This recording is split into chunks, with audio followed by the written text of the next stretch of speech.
নমস্কার বন্ধুরা, আশা করি সবাই ভালো আছেন। আমি খুব ভালো আছি। আমার এই নতুন চ্যানেলে আপনাদের স্বাগত জানাই। আজ আমি একটি অ্যাশিওর নিম সোপ এবং বাজার চলতি সাবানের মধ্যে ডেমো দেখাবো।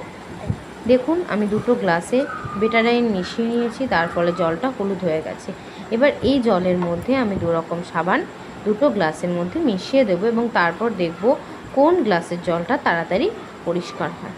এবং যে গ্লাসের জলটি তাড়াতাড়ি পরিষ্কার হয়ে যাবে, তার মানে বুঝতে হবে সেই সাবানটা ইউজ করলে আমাদের বডির যে ময়লাগুলো থাকে সেগুলো তাড়াতাড়ি পরিষ্কার হয়ে যাবে। তো আসুন দেখা যাক। আমরা দুটো পাত্রে দুটো সাবান মিশিয়ে নিচ্ছি, আপনারা দেখছেন, এবং একটু বেশ খানিকটা করেই মেশাচ্ছি। বেটাডাইন আমাদের শরীরকে পরিষ্কার রাখতে সাহায্য করে।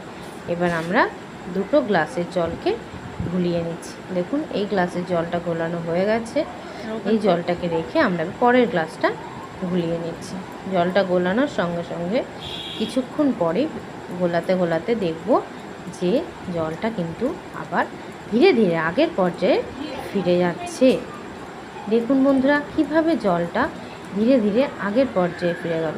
এবার এই জলটা আমরা কিন্তু ওই রঙিন জলটা, যেটা বাজার চলতি সাবান মেশানো জলটা, কিন্তু আমরা আবার ওতে ঢেলে দেব।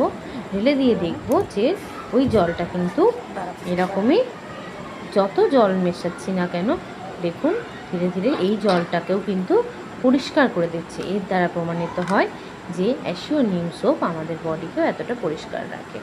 ধন্যবাদ ভিডিওটি দেখার জন্য। সবাই ভালো থাকবে।